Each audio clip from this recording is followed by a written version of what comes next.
Hallelujah. ಎಲ್ಲರಿಗೂ ಕೂಡ ಶುಭ ಮುಂಜಾನೆ. ಈ ದಿನದ ದೇವರ ವಾಕ್ಯವನ್ನ ನೋಡೋಣ ಪ್ರಿಯರೇ. ಜ್ಞಾನೋಕ್ತಿಗಳು 28ನೇ ಅಧ್ಯಾಯದ 25ನೇ ವಾಕ್ಯದಲ್ಲಿ ನಾವು ಕಾಣ್ತೇವೆ, ಯೆಹೋವನಲ್ಲಿ ಭರವಸವಿಡುವವನು ಪುಷ್ಟನಾಗುವನು. ಹೌದು ಪ್ರಿಯರೇ, ಈ ದಿನದಲ್ಲಿ ನೀವು ಬಲಹೀನರಾಗಿ ಇರುವ ಹಾಗೆ ನೀವು ಅನುಭವಿಸ್ತಿದ್ದೀರಾ, ಬಲಹೀನತೆಯಿಂದ ಇದ್ದೀರಾ. ಆ ದೇವರ ವಾಕ್ಯದಲ್ಲಿ ನಾವು ನೋಡ್ತೇವೆ, ಯೆಹೋವನಲ್ಲಿ ಭರವಸವಿಡುವವನು ಪುಷ್ಟನಾಗಿರುತ್ತಾನೆ ಎಂಬುದಾಗಿ. ಆದುದರಿಂದ ನಾವು ನಮ್ಮ ಒಂದು ಭರವಸೆಯನ್ನ ಕರ್ತನ ಮೇಲೆ, ಯೇಸು ಕ್ರಿಸ್ತನ ಮೇಲೆ ಇಡುವಂಥವರಾಗಿರೋಣ. ಖಂಡಿತವಾಗಿಯೂ ಅವರು ನಮ್ಮ ಎಲ್ಲಾ ಬಲಹೀನತೆಗಳನ್ನ ತೆಗೆದುಹಾಕಿ ನಮ್ಮನ್ನು ಪುಷ್ಟರನ್ನಾಗಿ ಮಾಡುತ್ತಾರೆ.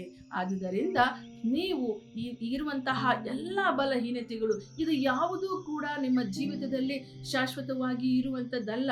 ಇದೆಲ್ಲವೂ ಕೂಡ ತಾತ್ಕಾಲಿಕ. ದೇವರ ಮೇಲೆ ಭರವಸೆ ಇಡುವಾಗ ನಮ್ಮನ್ನು ದೇವರು ಪ್ರತಿದಿನವೂ ಕೂಡ ಪುಷ್ಟರನ್ನಾಗಿ ಮಾಡಿ ನಡೆಸುವಂಥವನಾಗಿದ್ದಾನೆ.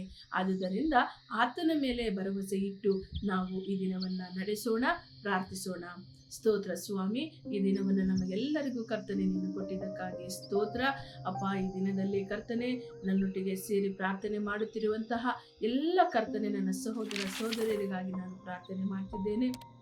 ನಿಮ್ಮ ವಾಕ್ಯದ ಅನುಸಾರವಾಗಿ ನಿನ್ನ ಮೇಲೆ ಭರವಸೆ ಇಟ್ಟಿರುವಂತಹ ಪ್ರತಿಯೊಬ್ಬೊಬ್ಬರು ಕರ್ತನೆ ಯಾವ ರೀತಿಯ ಬಲಹೀನತೆಯಿಂದಲೂ ಇರದಂತೆ ಅಪ್ಪ, ಪ್ರತಿಯೊಬ್ಬೊಬ್ಬರನ್ನ ಪುಷ್ಟರನ್ನಾಗಿ ಮಾಡಬೇಕಾಗಿ ಅಪ್ಪ ನೀನು ನೆರವೇರಿಸುವಂತಹ ದೇವನಾಗಿದ್ದೀಯಾ.